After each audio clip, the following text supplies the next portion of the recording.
I'll just start by saying this is a panel that couldn't be more timely. As many of you know, in a few days, UN member states are going to be meeting in Seville for the 4th International Conference on Financing for Development in Seville, Spain.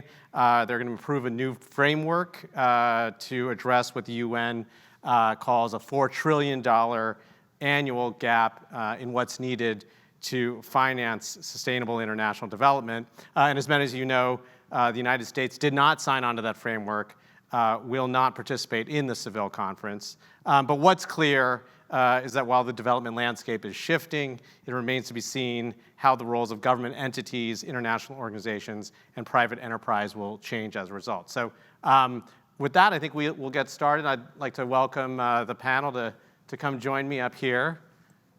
And I'll introduce them after they've taken their seats.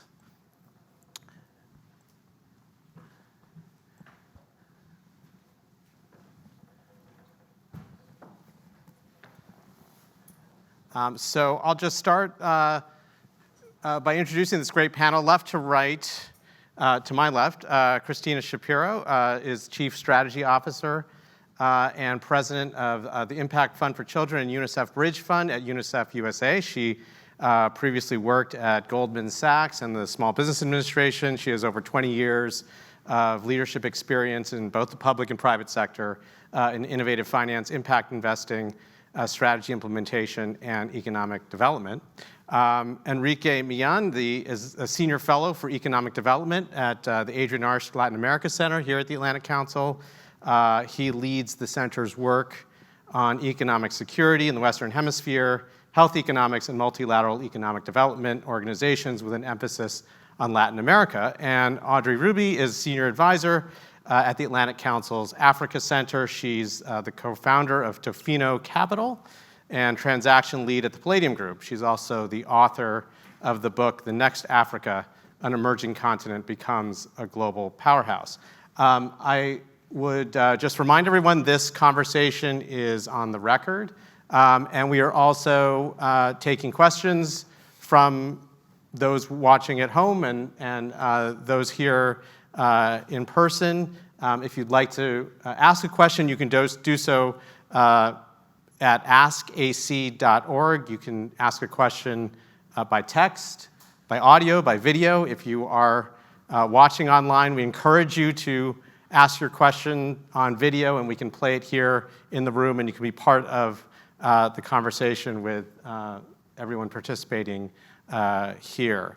So let me just start by maybe asking each of you to help connect the dots between what we've already heard and what we'll be discussing here, the topic of mobilizing finance for international development. When you think about the findings of the Freedom and Prosperity Center's index showing this alarming decline in political freedom around the world, how does that underscore the importance of these conversations about the changing dynamics of financing for international development, in particular, the conversations that will be taking place next week in Seville? And maybe I can start with you, Cristina, and ask each of you for some opening thoughts. So first of all, thank you for having us, and fascinating research, and as I said in the green room, humbled to come after Svetlana and Felix and hear their stories.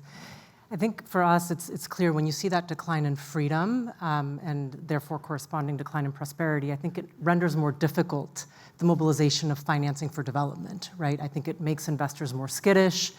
It potentially reduces the size of the pie rather than increasing it. And so I think that's a consideration and a concern as I look at that data. And the other piece I'll add is just as representing UNICEF, when you see that decline in freedom, it's a concern because that means worse outcomes for children around the world as well. Enrique. Thank you, Ramesh, and thank you for having me. It is a pleasure to be here. Thank you to my colleagues of the Freedom and Prosperity Center for the invitation. In addition to what Cristina has said, I want to mention that in the case of Latin America, the lack of freedom and prosperity in certain countries is really a matter of interest in terms of how this is affecting the not only the business environment, but also the prosperity as a whole of certain countries. You know the case of Nicaragua that was already given today, but also cases like Venezuela, and even countries as Colombia, where I come from, where the current government is trying to take certain positions and create unilateral changes to the constitution and other regulatory frameworks. That is really affecting the business environment and is also affecting the possibility of creating prosperity and create jobs into the economic cycle. And yeah, thanks. Let me add my thanks for all of you convening this today. At the Africa Center, I lead our prosperity pillar. So we deeply care about looking at structures, the financial structures globally that can help contribute to prosperity on the continent. I think we long have had kind of ongoing discussions about the relationship between freedom and prosperity. As you know, with China as a development model in lots of parts of the world, there is a question on how much freedom goes with prosperity and vice versa. When you can have increases in your quality of life without necessarily having increase in the freedom. And on the continent of Africa, you have seen over the last couple decades some divergence in development models, those that are diversified and seek kind of a balanced approach that's much more open Western in ways, and some that have fallen much more of an Eastern Asian kind of approach to coordinating the business environment. But to echo something Cristina said, all of this is resulting in an increase in risk perception. And in African markets, that is very, very difficult to overcome when attracting investment. And that's why we need development finance. So it brings us to the Seville discussion and the architecture of global development finance. Because when it comes to African countries, for a long time, they were the as a region, the #1 recipient of development finance globally. I think that's a great way to begin, and I wanted to ask you, Cristina, about some of these bigger trends we're seeing in, I guess, political economy. I mean, we've seen a pullback from governments across the globe on how much they're spending on foreign assistance. I mean, that's true here in the United States, but not just in the United States. And that includes money spent via UN entities like UNICEF. Could you talk a little bit about the impact that you're seeing that have on the ground, and what you're doing or conversations you're having about maybe changing the frame of reference a little bit and highlighting more the return on investment that these development dollars can have for the citizens of wealthy countries like the US and others around the world? Sure. So if you'll allow me maybe just 1 minute on UNICEF, because I don't want to assume that everyone knows what we do and who we are. So UNICEF is an international humanitarian agency working in over 190 countries, working on behalf of every child and usually the most vulnerable children around the world. It is the agency that reaches the most children anywhere in the world, and has been a huge contributor of achieving or curtailing the under 5 mortality by more than 60%. Since 1990. We do not get funding from the member states. We have to raise every dollar from voluntary contributions, governments and private sector, and we're highly efficient. 90 cents of every dollar goes to achieve program impact. So now understanding that, we understand the narrative. It's been in the making for some years, like you said, not just the US, but other governments as well. And we understand that there's an expectation that funding from the United States will benefit the United States. And we think that UNICEF absolutely fits that bill. And let me tell you a few reasons why. And these are conversations that my colleagues and I are having at the Hill and whenever we meet people who ask us these questions. I think the first thing that is important to say is UNICEF is good for the US, first because it helps to stem diseases that can arrive to our shores. UNICEF is often the first agency that is in a crisis, responding to a humanitarian crisis, with water and sanitation services that can stem Ebola and cholera. We're the #1 vaccinator of children around the world, helping vaccinate 45% of the world's children. We saw UNICEF play a key role during COVID, helping to both procure and distribute the COVID vaccines. That keeps Americans safe. The second thing that we do, and it's associated with some of the findings from your index, is that we really help to address some of the factors that drive recruitment into terrorism. So if you're able to deliver nutrition around the world, and UNICEF helped over 440 million children last year with nutrition services, that helps communities be more stable, it helps build cohesion, it saves lives, and it also helps preclude certain families and children from considering desperate measures like joining terrorist groups. It's not the only thing, but it matters. So that's a second example that we often give. The third is that we are engaged in the provision of services that build the fabric of communities, whether it's education and health or nutrition, child protection. And that often helps to stem migration, right? It helps keep more families and children in place. And we know that that is something that deeply matters, not just to the US, but to a lot of European countries. The fourth thing that I want to share, and not everyone knows this, is that it's actually a really great job creator and revenue generator for the United States. So for those of you who don't know, the US government, through appropriations, provided UNICEF $137 million last year. Well, that returned $770 million in revenues to US companies and farmers. So that is UNICEF buying goods to make therapeutic food for malnourished children, sourcing technology services from companies in the United States. So that is, I don't know, for me, I come from the finance world, that's a pretty good return on investment.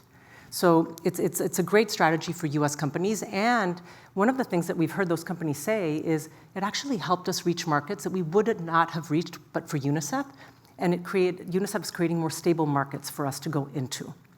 The last thing I'll say, just with my investment hat on, is that it's a really good return on investment. So if you're looking at it from just a pure investment standpoint, and I know a lot of you probably know James Heckman, the Nobel laureate, and his equation that talked about investing in early childhood development can result, if you do it for children under 5, high quality education, result in a 13% ROI every single year. We see that every day with UNICEF investments. An example is $1 invested in undernutrition can return $23. And we know that today, it's costing the global economy over $3.5 trillion because of malnutrition. So it is a smart investment as well. Just picking up on that, are there any opportunities you see in some of the shifts in the way in which we are thinking about development aid, in some ways away from foreign assistance and more toward an impact investing type model? Are those starting to gain traction, and do you see both potential upsides, but also maybe some drawbacks to that approach? I love the question. I think yes to both, and I'll bring it to life. The first thing is, and I think somebody said it at the beginning, there's a significant gap in development, in financing for development to achieve the Sustainable Development Goals. We understand that. We're also seeing a significant number of developing countries in debt distress, where they're spending more on debt interest than they are on programs, health and nutrition programs and education programs for their own population. So that's the context in which we're answering this question. So there's definitely an opportunity to make the pie bigger, but I do think we need to think about it as a continuum, right? So development is a continuum. So you need philanthropy, for example, to address some of the humanitarian crises that arise. You can't expect a return on investment. It's the right thing to do, and you need to respond, and that helps to curtail diseases, for example. You need development assistance to create the systems and structures that build systems that can attract investment. And once you can do that, then you can start to bring in other resources, innovative finance solutions, developments that can both create stronger companies in these markets and improve trade. So I see it as a continuum, not a replacement, and that's really, really important. I think there's often a misconception of impact investing can be the solution, it can replace what UNICEF does and the money that it gets, and that is a fallacy. I think it's a complement. And I'm really proud that UNICEF, starting in 2022, 2023, really saw that opportunity and created the first innovative finance for children strategy that talked about aligning the billions in assets under management in public and private markets to increasingly care and consider children. And they've launched multiple examples in innovative finance. And just to level set, I'm going to say I think innovative finance is a path forward, not just impact investing, because innovative finance includes both the creation of leveraging new financing resources by the development of new financial products, bringing in more pools of money, but it's also rendering more efficient the money that you have and making the resources you have more results driven. And so with that as an example, there's a partnership that UNICEF launched with the World Bank, the IBRD, where the World Bank issued a $100 million bond, 50 million of that went to UNICEF to invest in fundraising in their 18 fastest country offices. And the expectation is it's a non-recourse bond, so if UNICEF did not raise the money, then the bondholders would lose their money. They raised it in 6 months, right? But that was leveraging external dollars, additional dollars, to generate resources for UNICEF. An example of using innovative finance to be more efficient is the Bridge Fund, which I run, which is a revolving debt fund. And what we do is we borrow money to be able to advance it to UNICEF so they can buy polio vaccines, for example, and get them into a market before an outbreak. And that's simply because we live in a world where there's friction in cash. So sometimes the cash isn't there when we need it. That's an example of more efficient use of resources. And the third, which is an example of resources that are more outcome-driven, is the partnership that UNICEF launched with the European Investment Bank to raise $500 million for polio, where the European Investment Bank advances the dollars. If the outcomes are met, the European Fund for Sustainable Development pays the EIB back. If the outcomes are not met, then the Gates Foundation covers that loss. So the EIB is only in if the outcomes are met, and they're paying for outcomes that are achieved. Thanks so much. It's very interesting, and I wanted to follow up, Enrique, with you, because I know one thing you've looked at is the role of regional development banks, for instance, in mobilizing finance in Latin America. I'm curious how those mechanisms, and some of those institutions can sort of better align with global development goals, leading up to the Seville conference and beyond. And in particular, I guess, I was wondering if you could talk a little bit about how, policymakers and the public and private sector can work together to address, inequality and the extent to which development, is happening in countries in a sort of disparate and uneven fashion. I mean, what more can be done in structuring, in mobilizing international finance to address and correct existing disparities rather than reinforcing them? Thank you, Romesh. I think this is a very interesting question, taking into account that Latin America is probably one of the regions of the world with Africa that has the higher levels of inequality and informality. And those two things are considered the trap of underdevelopment. Because this is like chasing the egg or the chicken, trying to identify what is the cause of the problem. Just to give you this perspective, in the case of Latin America, informality can be worse than inequality, and this could be the reason of why the finance development approach has not provided the adequate results. Just to give you a couple of numbers, in Latin America, 50% of the employment is still informal. This means that is people that are not registered to a health system, or they are not registered to the taxpayer system, so they are not paying taxes, but they don't have Social Security as well. And this is critical when you have 97% of the universe of corporations that are small and medium-sized companies in average in Latin America. So that means that in that big group, there is a huge amount of companies that lives in informality, regardless that they are legally registered in one country. Some examples include that 300 million adults in Latin America are out of the banking system. So they don't have access to a banking account. So this is a big problem to buying things, to buying needs, but at the same time, it's very difficult to track those needs. In Latin America, the approach of multilateral development and multilateral finance has been designed to attend big targets in terms of infrastructure, healthcare, but in a holistic approach, rather than thinking on how to tackle informality, that this triggers gender violence, gender inequality, rural exclusion. And that's why many of the entrepreneurs that start a business in Latin America failed at the first year. They are overwhelmed of the red carpet and the bureaucratic process. So that ties their hands to try to develop their business plan. However, I have to say that there are certain good examples that we can share today. For example, the IDB Micro Enterprise Program has been providing good results in Latin America since 1993. Many small and medium-sized companies, particularly in the Andean countries, has able to become formal companies and are able to enroll more employees to the social security network. In Brazil, for example, there's a case of how development finance has approached to social needs.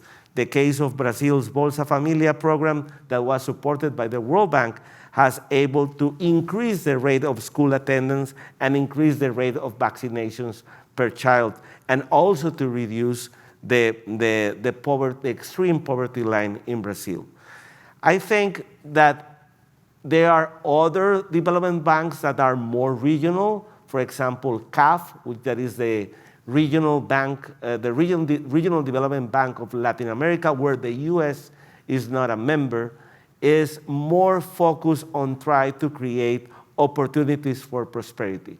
In this case, they are investing in social needs like vaccination, access to healthcare, access to scholarity in the case of childhood, but also they are thinking on how to break barriers so more entrepreneurs, and specifically women entrepreneurs, can appear in Latin America without have to handling this red carpet and this bureaucratic process.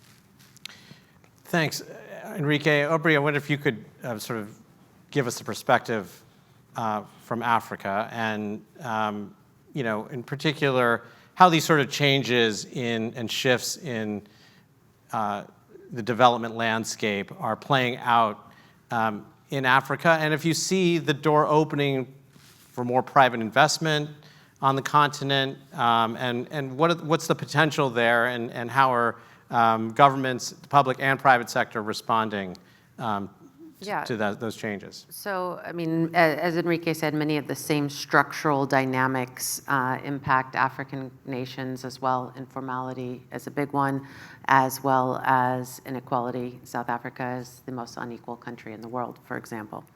But as we zoom out and talk about Seville, and we talk about the international structure, architecture of development finance, I think African countries, there are some acute challenges. One, as I said before, African countries as a portfolio usually constituted the largest part of the overall portfolio. So if you take the U.S. Development Finance Corporation, that was true over the last few decades when it was OPIC as well. As they change their priorities, I anticipate Latin America taking that spot, leaving incredible gaps in infrastructure financing. Already, Africa as a region suffered from anywhere between, depends on what number you choose, but $43 to $100 billion a year financing gap of infrastructure. There's been much said and made of the Chinese building infrastructure across Africa. In fact, they've slowed down all of those financing of infrastructure. So in that environment, you have pervasive infrastructure challenges, where you have a significant number, 600 million Africans across the continent lack access to consistent electricity, which of course diminishes chances for industrialization and things of that sort. But what this has caused, and the end of USAID and the kind of changes that have happened here in Washington, is a lot of African countries to look to African DFIs and African multilateral institutions to do more investing. And they were already doing that. It's not like they're changing their mode, but African Development Bank, AFDB, AfriExim, and then you have AFC, Africa Finance Corporation, Trade and Development Bank of East and Southern Africa, TDB, Development Bank of Southern Africa. So there's many of them because it's a huge continent. Remember, Asia, the US, all of it can fit inside Africa. It's huge. And so there are many very active multilateral development banks. And I think many of them can move quicker and have more products that are more suited to the market than, say, a DFC.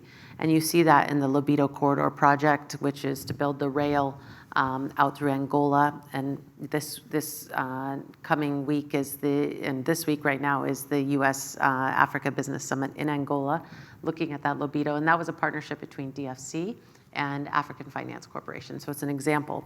But to bring in what Cristina said earlier, because there's fewer resources on the table, what's going to need to happen is innovation and leverage.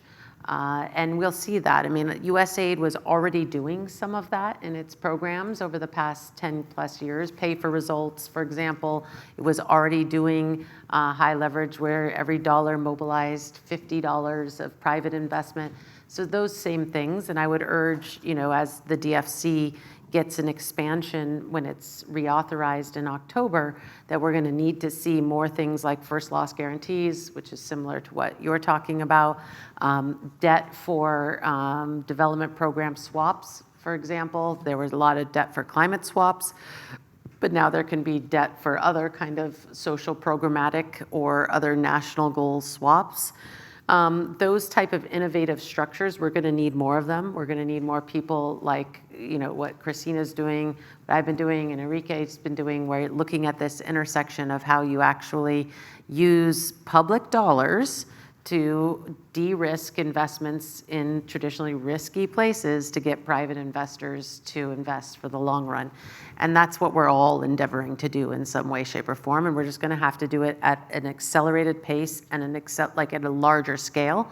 And I imagine that's what's going to be on the table at Seville. I want to take a couple of questions that have come in from folks online. I'll be able to play them hopefully on the screens here in the room, and then we will ask each of you to answer. So this is a question from Griffin, and he asks, what role does foreign direct investment, FDI, play as a potential determinant of democratization and prosperity? Enrique, you want to take a shot, and Aubrey, if you want to jump in as well? Absolutely. Well, the foreign direct investment is probably the cornerstone of economic security. And over there, you can find the opportunity for a country to have an agenda that has push and pull factors. In factors that needs to be addressed by the country that is the recipient of that foreign direct investment, and factors that needs to be provided by the corporation that wants to establish an investment there. So this brings a big opportunity to modernize institutions, to streamline processes in terms of customs, tax, in order to be more efficient, in order to authorize licenses, but also in order to create an environment that is friendly to bring international corporations in terms to skilled and trained workforce. But it's also an opportunity to bring diversity and bring capacity building to countries. And it's also an opportunity to bring financial resources that is key in regions of the world like in Latin America, because those big foreign direct investment companies that appear in one country are the opportunity to create a network of small and medium vendors that are also requiring goods of service from micro enterprises. And this could lead to formalization, and this could lead to reduce inequality. I mean, I would just say that there are a lot of examples where FDI is not a determinant of democratization. Again, as I said earlier, they don't necessarily always go in tandem, and there's a lot of debate on that. China was a huge recipient of FDI over the last 30 years, enormous. And so I think that the impact has a very different nature when it's in a very large market versus a very small market. Now, a small market to attract FDI is going to have done all the right things from a business development, business operating ecosystem kind of perspective. And they're going to have transparency and rule of law and all of those things, because the market size itself doesn't pull it in, right? Whereas, with China, for example, people would go and they'd hold their nose knowing that their IP was getting stolen, but they would go anyway because it was a billion-person market. But in the markets that Enrique and I tend to cover, that are on average much smaller, the FDI is going to go to places that have some better attractive rule of law of some form. And then it matters what kind of FDI. So I hate to be in the kind of nuanced business, but if you're looking at FDI for resources, like we are talking about critical minerals, it goes geologically, like where the geology is. It goes where the resource is, independent of some of these other issues. So it depends on the type of FDI, and it depends on the market size, what that relationship is. You don't have to apologize. Nuance is our business at the Atlantic Council. Let me just take another question from the audience, from Michael Muth. One of the big advantages of taking money from China is that it's so cheap. How can the US and Western organizations confront the cheap money China offers to endear itself to the governments of emerging economy countries? I'm not sure it's so cheap. Yeah. Because if you look over time in the Africa case, again, and many people like to say China's the largest investor in African markets. The more technical, nuanced way to say it is that China is the largest financier of infrastructure in African markets. And if you look over time at the actual rates at which countries were borrowing, they became more and more commercial over time, less and less concessional, as the Chinese realized, oh man, we need to get paid back, and they took much more of a commercial portfolio approach to some of that lending. And if you look at financing that's available from entities like Exim Bank or DFC, long-term financing, it's very, very competitive. The difference is those entities don't give it to countries. They have to give it to they are investing in a project. It's G to B. It's not G to G. And so that's a very important kind of differential as well, is what is the actual deal that you're doing. But there is cheap Western money, cheap meaning low concessional interest rates, 25, 30-year tenure, like very, very attractive terms. You just have to have the right capital stack put together. It's got to have the right risk profile. It's got to have the right businesses and investors anchoring it. So I don't think it's necessarily true that money from China is cheap. I don't know if you want to chime in. Cristina? No, I mean, I think that not my expertise, but I do think the blending is really important, right? I think that in order to make ourselves compelling, it's really thinking about what you said is you have public sector support, there's less of it. How do you blend that with private capital so that there's, like when you issue a bond, there's class A, B, C shares, similar, right? So somebody's taking more risks than others. You're still structuring a project and structuring on the risks. Some people care more about outcomes, so they're willing to, get paid later if outcomes are achieved. Some people just want to recoup their principal. Some people need a return on investment, and I think that's the magic. And it is very much incorporated in the Seville document as well, the importance and the focus on blending finance. What China does do that is very attractive, it's not cheap money. It's that they mobilize quickly. Yeah. That's the difference, because when you're trying to put together a deal backed by Western capital, it can take months, it can take so long to even get Zoom calls set up, between all the parties. And what happens was when deals are signed or announced or MOUs are signed at a big thing in Beijing, Chinese companies are on the ground digging in the ground like a week later. That mobilization capacity is where we're always going to kind of struggle. And so, you talked about red tape and bureaucracy and process. I mean, a lot of our kind of structures and the nature of transparent markets is about those kind of processes and diligence, and all of that takes a lot of time. And when you have 600 million people on a continent without access to electricity, you don't want things to take a lot of time, right? These are like urgent issues. You're elected as a president, you have 4 years to build roads, you have 4 years to build dams, and then the processes with international capital and Western capital is going to take 4 years for you to even figure out the different feasibility studies. It's just that's the problem, is the differential. And I see Enrique nodding. Maybe it's similar in Latin America. Yes, there is a saying in Latin America that what is cheap becomes really expensive.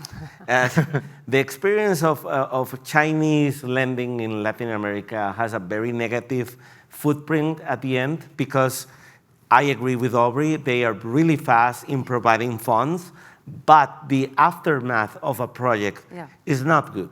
Why? Because Chinese, they don't work with the network of local companies. They bring all Chinese vendors, all Chinese professionals, and this is the case of infrastructure projects that they have developed in Ecuador and in Peru. None single Ecuadorian or Peruvian company has been involved in the process.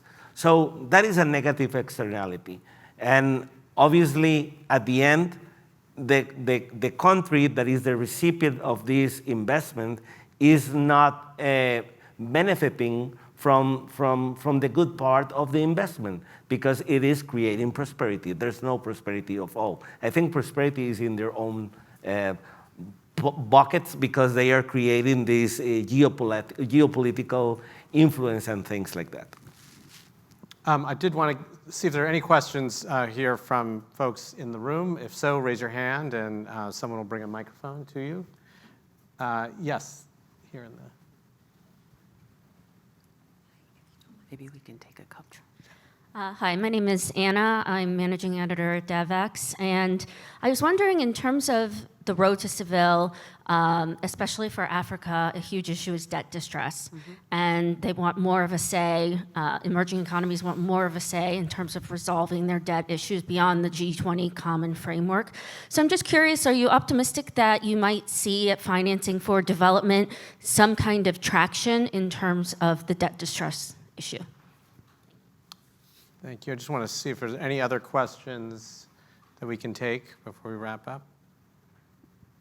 Okay. No, so I'm optimistic that, similar to what Cristina and I kind of were going back and forth on, that there might be some innovation around a new era of debt for programmatic swaps. Because I think that there's a particular savings on the interest rate over time that countries can harness to use for domestic prosperity type programs. And if you have outside players, foundations and otherwise that can come in and help support that structuring, because it takes a long time to structure these type of transactions. And if you have a willing refinancier like a DFC or another DFI, European DFI, I think if you put the pieces together, it could work very well. If you look at the case of Zambia and its debt negotiations, it was a very long and difficult process. And it wasn't just the debt that was held by public players or other governments, it was the private piece as well. And then, so you had these three groups. You had the kind of traditional multilateral lenders, you had the Chinese, and then you had the private. And making sure that all three of those were aligned is challenging at best, and I'm not sure we're going to have a very structured process like HIPC anytime soon. And many would say that in the US, we have a debt problem, and we have a debt service problem, and maybe we should figure that out here. before we go around helping others figure theirs out. So that could be a very legitimate view here in Washington. Enrique, Cristina, I would just say thoughts? we're hearing a lot of interest for debt for development, debt for education, debt for health from a lot of the governments that we work with. Obviously, it's everything Aubrey said. It's complicated. Ideally, then you're also, I think there's interest in finding refinancing sources that are domestic in local currency rather than, so that makes it more challenging, but makes it potentially more tenable for those countries as well. And in the case of Latin America, obviously the most recent example of debt swap for climate work instead of reducing debt probably right now is not as interesting as it was in the past, but probably there will be an opportunity to work on preventing things that is distressing social needs. For example, how to prevent migration, illegal migration, working on creating opportunities for establishing new small and medium-sized companies that have access to lending, that are able to create a network of an economic cycle in those countries. Even though in the case of Latin America, climate debt swap is still interesting, specifically because Brazil is leading the example of the Amazon, and how 8 Latin American countries that share the basin of the Amazon River are investing in forest restoration, in prevention of how to use water in a more efficient way, and things like that.